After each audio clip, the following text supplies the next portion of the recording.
And we are live on the Moneyline Monaco podcast. Alex Monaco joining you. Don't forget to subscribe, rate, review. We cash again Monday Night Football. Almost on the money across the board. 2-game slate. This is about debriefing off of NFL Week 4. Costco sampling the slate, NFL Week 5. Look, we're 1 month through the season. I just want to exit. You might need to take a little break here. Sometimes it's good, stretch the legs. You go on those car rides. You always know someone's got to get off the exit. They need a snack. They got to go to the bathroom, even though you just got on the freeway. This is after 4 weeks in the NFL. Let's just take a little exit 4, talk out what we think through 4 weeks. It's not September. It's October, baby. Arguably the best month in sports. You see it back here. 7-2-1 in the last 10 plays over the weekend. Finally nail a primetime game here. I'm doing so much content. I hit. Nobody seems to care. A couple people commenting. I appreciate it. I lose. You get smacked around the digital world like there's no tomorrow. But all we have to say is well above 55% against the spread after 2 phenomenal 7-2-1 weekends and a couple of huge cashes here coming off of Monday Night Football. I implored you. I begged you. I screamed it from the mezzanine. Take the Detroit Lions Monday Night Football. If you didn't like the -4, I said go double result, win the half, win the game, despite Seattle winning 8 of the last 9. That was a perfect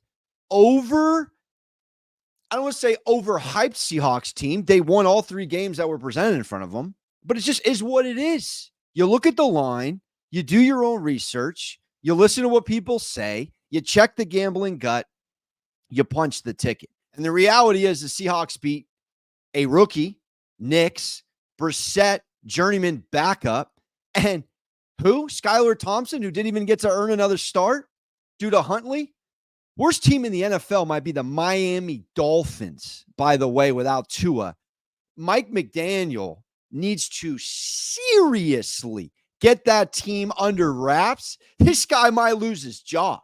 There is such a discrepancy, and before we dive in here, just want to kind of, again, since we're doing a pit stop, there's such a discrepancy in the NFL between leaders of men and coordinators. How many more Josh McDaniels, and I like the guy. I think he's a top tier, clearly.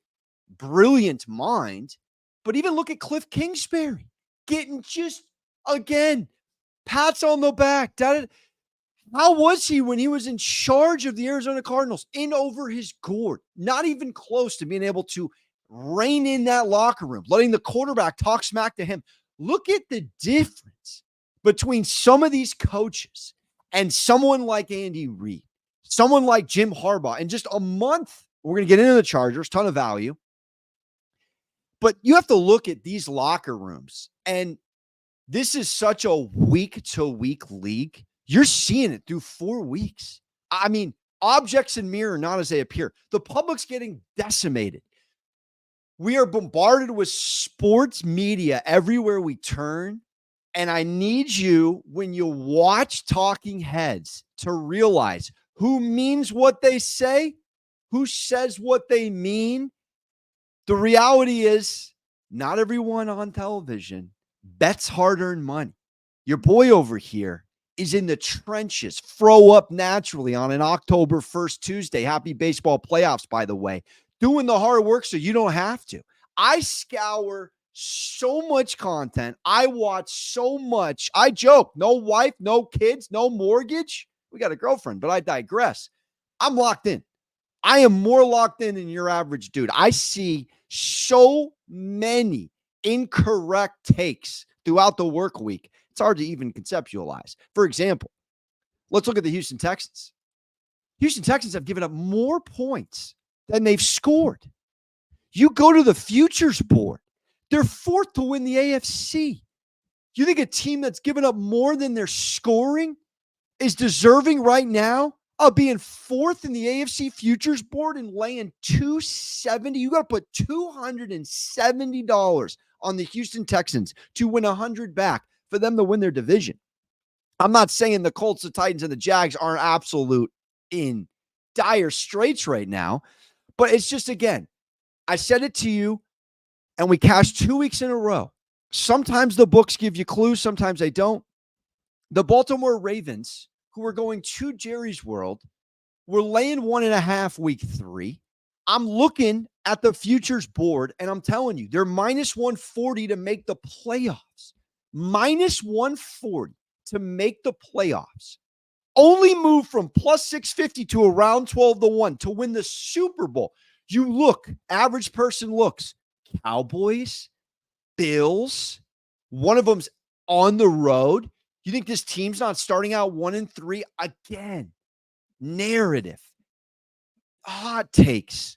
Do we know who Johnny Harbaugh is off a loss? Do we know who Lamar Jackson is under a 3-point spread? Come to the show, subscribe, rate, review, and get better. 23-7, now 25-7 against the spread, 3 points or less. Lamar, him, Jackson. And where are we now with the value on the Baltimore Ravens? On the futures board, you're sitting there going, they're minus 385 now? Yeah, but we cashed back-to-back weeks. I literally said it on the ESPN Barton Hahn show. 2 weeks in a row. Favorite bet, Baltimore Ravens. Some of these teams who lose these games they shouldn't with a real adult in charge like Harbaugh, they right their wrongs within a week. You look at some of these teams with absolute no leadership. There was no reason the Miami Dolphins Monday night, Skylar Thompson versus Mason Rudolph, the check down red-nosed reindeer who threw for under 100 yards, getting interviewed after, and we want a golf clap? Great job. You checked down on curl routes in Madden on 3rd and 6. It was such an embarrassing performance for the Miami Dolphins, who actually had an Anthony Weaver defense that did their part. You got Tyreek Hill breaking Wedding Crash's rule number 6, drawing attention to himself in a negative way on the sideline. That's called a coordinator. I got serious questions about Mike McDaniel and those glasses. He might need to switch to contacts. He might need to go inward, start meditation. Give me a call. There are so many teams here through 4 weeks that you either have questions about culture-wise, the takes on them are incorrect, the value, you're getting duped. The public's getting slaughtered through a month of football. Now let's go to the board. Let's do some look-ahead lines here. Before I do dive in, I'm begging you from the mezzanine again to deeply roll up the sleeves and punch some tickets on the Los Angeles, former San Diego Chargers. They sit here at plus money over 8.5 wins. They sit here to make the playoffs at plus 154 on the FanDuel Sportsbook. People, they were without tackles plural against the Chiefs. Harbaugh had Herb playing banged up. You go up 10-0 in a home road game at SoFi, and you blow it 17-10. That's actually a growing pain. It's a bad loss, but you can learn from that loss, because sometimes in the NFL, these teams like the Chiefs, you look at Mahomes in the first half, you look at Mahomes covering on full games. It's almost like in the boxing ring, the Chargers knocked down the juggernaut a couple of times, and we're like, oh my gosh, that worked. And they got scared, and they were ahead, and they didn't know what to do with it when they were ahead. Some of these teams in situational spots you're going to learn about, like Minnesota. Is that a small feat that they were up 28-7 and almost blew a game? No, because they weren't prepared in the 2.5-point line to be up 3 scores. And when you're up 3 scores, happens in the NBA. I live bet. I see it all. Swings, baby. That was a huge moment for two teams that we're expected to see in January, Minnesota and Los Angeles, the Chargers. No small moment. Put that in the back of your gambling bank and remind yourself that the Vikings didn't protect a 3-score lead and almost completely blew it. And the Chargers go up 10-0 against the defending champs and don't score a basket. You put up 10 points in 15 minutes. You can't score the last 45. That's all head games. That's all mental chess. And that's the Chiefs taking their time, been there before, done that, done this. But back to the Chargers. You got Denver feeling themselves in the Cranston lab cooking. I'm begging you. The Los Angeles Chargers are not only going to the playoffs, they're running the AFC table. I'm telling you right now. Now, this is obviously Justin Herbert contingent. And you may sit here and think I'm a Chargers homer. I hate that this team went up the Disneyland freeway and cooked America's finest city, which is hosting an MLB playoff game tonight. Atlanta Braves catching an L at a theater near you. But the Chargers have the Denver Broncos, the Arizona Cardinals, the Saints, the Cleveland Browns, and the Tennessee Titans. Okay, that's 4-1 pending Herbert health. However you switch it up, go to the numbers. Who's the number one defense in the NFL through a month of football? Jimmy Harbaugh's Los Angeles Chargers. Number one defense in the league, giving up 12.5 per. Number one defense in the league. You think a team that's a number one defense through 4 weeks club that was banged up going against the defending champs, let's say they're 3-1. You think we're getting plus money at over 8.5 wins? You think we're getting plus 154 on an MLB Tuesday? Turn the calendar October 1st? Break out the pumpkins? No chance. This is a great spot for the Los Angeles Chargers to right some wrongs, and I am absolutely loving them once they get back to base camp. Now, they're on a bye, so they got time, and we'll start to break down trends, teams going into buys, teams coming out of buys. There are smash spots, plural, on both sides of the coin, however you look at it. I've done this. I've been there. I've lost the money. You don't want to. The LA Chargers need this break, but when they come back from their week off, expect them to rattle off some W's. 8.5 plus money over will not be there. If you think this is an 8-9 football team, you are sorely mistaken. They're a top 5 company culture. I want to go to London real quick, and I'm not talking Premier League. Arsenal at the very end stoppage time. How do you do? Man City, draw on Newcastle on the road. Enjoy that September dud. We go to London. We see the New York Jets against the Minnesota Vikings in a 2.5-point line favoring the Minnesota Vikings. Now, the Vikings are 4-0. I got it in front of me against the spread. 4-0. And the New York Jets 2-2 ATS to the number. Shout out Action Network doing God's work in the betting community. Couple of these numbers here I pulled from them. Their system. Now, it's, again, contingent on spots, but you got a team covering, a team doesn't, and the public's going to come in on the Minnesota Vikings. I mean, flat out, point blank. They're going to come in on the Minnesota Vikings. This is an interesting matchup for numerous reasons. You got to go back to Aaron Rodgers versus Brian Flores in the history there, and Aaron Rodgers versus the Vikings. This is a familiar foe. This is a must-win game. We're going to learn a lot about both these teams this week, but you're seeing it from a betting lens. These teams that absolutely have to have wins, and not all of them. Teams that absolutely have to have wins that are trending towards the playoffs, like a Baltimore Ravens, or at least their trajectory is, they need those wins. Like Buffalo came into Baltimore fed. All right, they went American over 8, bloating at the table. Could have went European for a walk after a meal. No, they ate like an American. They walked in festively plump, and they got smacked by halftime. And I literally said the word smash spot. That's because it's 3-0 and can take a loss and can afford a loss. Also, knowing the Jets blew that game versus 1-2, literally going against the Bengals next week, must win for the Baltimore Ravens. And who won that game? And so these teams like that, and watch the Chargers with 2 weeks to prepare, beat the brakes off the Denver Broncos. It's just inevitable.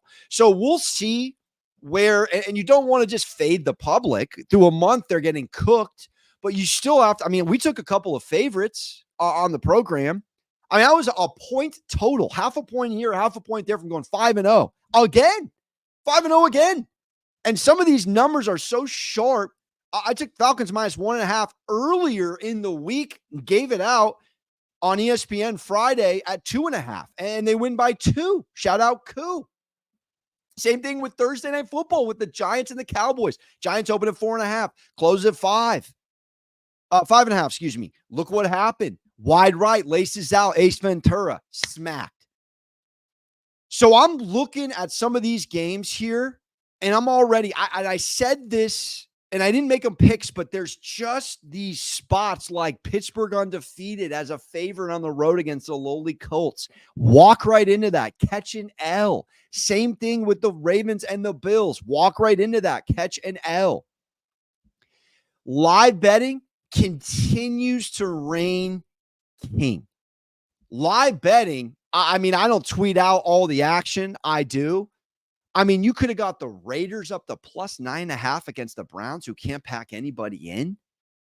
You could have gotten so many appetizing numbers. You could have gotten the Steelers at +17.5, the Packers at +21.5. I did tweet that ticket.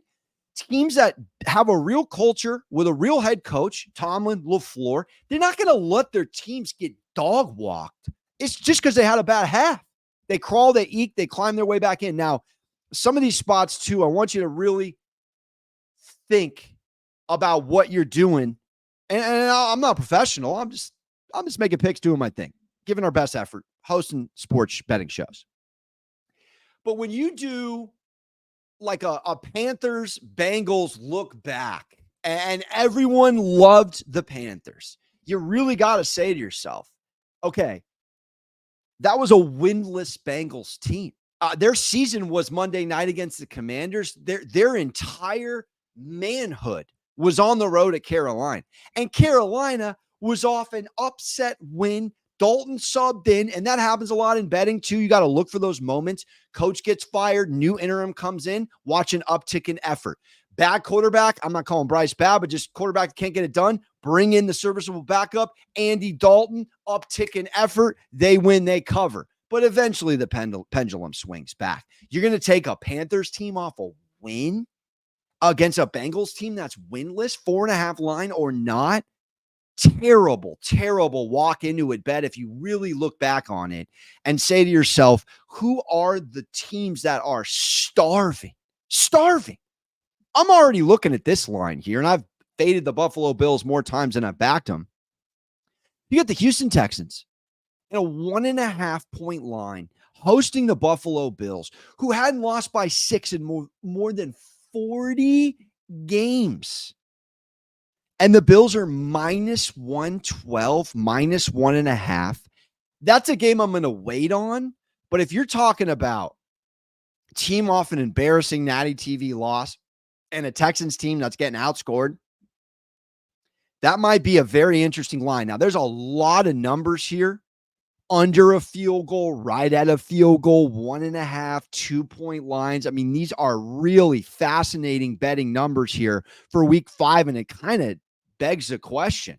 I mean, you got 1, 2, 3, 4, 5, 6, 7, 8 games on the week 5 slate that are 2.5 point spreads or less. That just goes to show you how difficult it's been. But looking at some of these look-ahead numbers here, teams off embarrassing moments, teams in gut check, season on the line moments. This is a gross bet. Here's 2 gross bets for you. Jacksonville Jaguars laying 2.5 against the Colts at home. Winless. They got to get on the board at some point. Even these bad teams end up covering. Go back and look. Every team covers a few spreads. How about the Cleveland Browns, who can't buy a basket? Up 10-0 on the Raiders, can't score again. Getting 3 at the Commanders. Now the Commanders aren't a +7.5 Monday night dog, aren't a 3.5 point on the road at Cardinals dog. Now they're the favorites. Now everyone's watching them. What's happened through 4 weeks in the NFL? I'm just saying, everyone will be betting the Commanders. We could be wrong, but there could be a sharp side play here on the Cleveland Browns +3 if the number stays.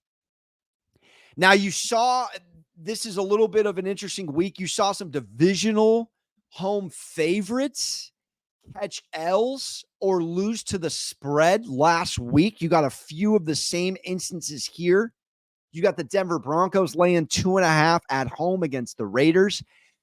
You could be walking right into that one if you want to back Denver. Just quick rapid fire thoughts on that. Then you got another one Thursday night, Falcons and the Bucks, not 2.5, but it's 1.5 favoring the Falcons. That is a huge coin flip. Also a short week. Then you have, though, an interesting number like 2.5 in Bengals Ravens, but the Bengals are the home dog. That's a really tough spot because you might sit there, both teams off a win, and go, all right, just the Bengals are just not a good football team. And you just got to back the Ravens again. I mean, the Ravens are just going to rack up some wins, but then 2.5 point home dog. If it got to 3, you might be looking at the painting a little differently. This is a very tough week to bet. I'm just telling you right now, there is a lot of traps. There are a lot of walking into it. I think there's some value on unders. I've been 3-0 on the weekend program, last 2 on unders. But I want to wrap on just looking at the divisional odds, just because we're taking a pit stop here. This is not a picks pod. This is just a talk it out, debrief pod, things I've learned, L's I've taken, W's I've got. You're looking at almost every division up for grabs. There's 2 lines on these divisions that are, you just can't touch. Chiefs are minus 700 to the Chargers at 14-1, Raiders 19-1, Broncos 21-1. And you got the Texans laying minus 270. 3. The Bills are minus 230. The Bills have worked their way up. That Jets loss cooked the AFC East. There's now no value on Buffalo to win their division, even off the loss, because the Jets completely cooked themselves. It's a 2-horse race in the AFC East, and we got Aaron Rodgers, who's flat out doesn't like his coach. And you want to talk about another moment where we need to see where's the company culture. The New York Jets have a coach that very well may be his last stint and his only stint as a head coach in the National Football League. I mean, 13 penalties, head down, blaming people. It's not cold yet, so I'm not pissed off in New York. If it was cold out, oh my gosh. You just swap on the chess table. Rook for king, queen. It's been a minute. Dable and Salah. Oh my gosh. I mean, Dable coaching the Jets. They're 3-1. They might be 4-0. That's where I'm at. Salah's got to get it together because Aaron Rodgers is a fickle lad. He ain't Brady buying into whoever the coach is. Yes, sir. Absolutely, sir. No kids, no wife. It's all him, and he's loaded. What are you telling him? You're telling him, I'll own my side of the bargain. That's what you're telling him. I'll step up. I'll be better. You're not going to get the best version of Aaron Rodgers. He's a 4-year-old man hobbling in the freaking rain, running basketball pivot moves, and Salah can't get situationally the team under control. So Bills running away with the East. AFC South, it's a similar instance here where which team's going to step up. I mean, I guess you could sit here, plug the Texans, the Bills, and the Chiefs at a disgusting chalk plus 124 here for those 3 teams to win their division. Everyone else is up for grabs. Eagles plus money and the chalk to win the East. Falcons plus money in the South to win the East. To win the South, plus 165. Vikings plus 125. To the Lions plus 145. We think the Vikings are going to win the division. Lions plus 145 might be the best futures bet on the futures divisional board. You got the Niners at minus 135. You might not see that again for a very long time. You could go Niners, Lions paying over 3-1 to win their divisions right now. We're talking about the NFC Championship. These 2 teams aren't going to win their division. So odds are shifting, moving market. One other team on the futures board I wanted you to pay attention to. I still don't want to give up on the Cincinnati Bengals. And the Cincinnati Bengals are a coin flip to make the playoffs or not. Now, I haven't decided where I'm at in the Ravens-Bengals game. If it moves to 3, it's going to be tough not to take the Bengals. Just home divisional dog. It checks out too many times. But the eye test is the eye test. And the Bengals have not a lot of doggone defense, not a lot of life. But here we go. They got coming up. And again, it's a non-first place schedule. The Giants, the Browns, the Eagles, and the Raiders. That to me, again, is another 3-1 potentially month of football. Burrow and the Bengals, unlike these other 0-2 teams, they've dug themselves out of a hole multiple times. They've been there before. Burrow's putting up unbelievable numbers. Just no one wants to give him credit because he's a blonde now, whatever the heck color his hair is, and they're judging him how he looks. He's doing all he can. You can't understate losing Reader on that line and what that front seven looks like. But if the Bengals can start to right some wrongs, we're still talking about an arguably top 5 quarterback in the league on a coin flip just to make the tournament. It's got to be considered here. It's got to be considered. So early trap spots for this week's slate that I think you might be walking into it. This might be New York homer. I think Vikings go 5-0 in London. London's a freaky scheduling spot for both of these teams. And the Jets are off one of the worst losses I've ever seen with 4 eyes. I think we're talking about a trap spot in Colts Jaguars. I think there's a trap spot in Browns Commanders without question. I think there's a world you could be walking into it with Denver and the Raiders, wanting to back Denver off of 2 wins. Raiders are getting rid of the worst guy in the locker room, who's the best overall in Madden. Say that 5 times fast. That was a direct passive-aggressive quote at 1-7. They win the game without 1-7. We'll see a 1-7. I think another trap spot, without getting too far into it, because it's a disgusting game, I think the Carolina Panthers getting maybe 3.5 at Chicago. Chicago, should they be laying 4 points to anybody right now?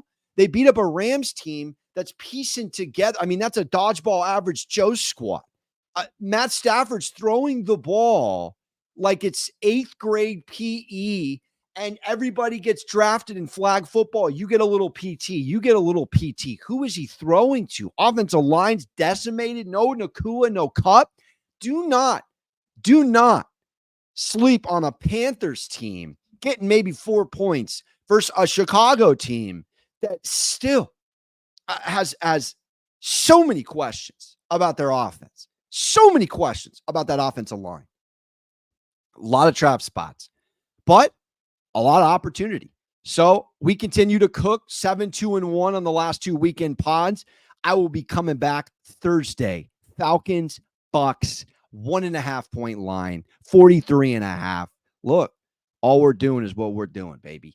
It's playoff baseball, 4-game slate. I got picks for you all over the board. We don't just do NFL. We're everywhere. Don't forget to subscribe, rate, review. Also, happy Champions League Tuesdays to the Internationals. Don't forget to hug your mothers. Ta-ta, real smooth. And please subscribe, rate, review. Thank you.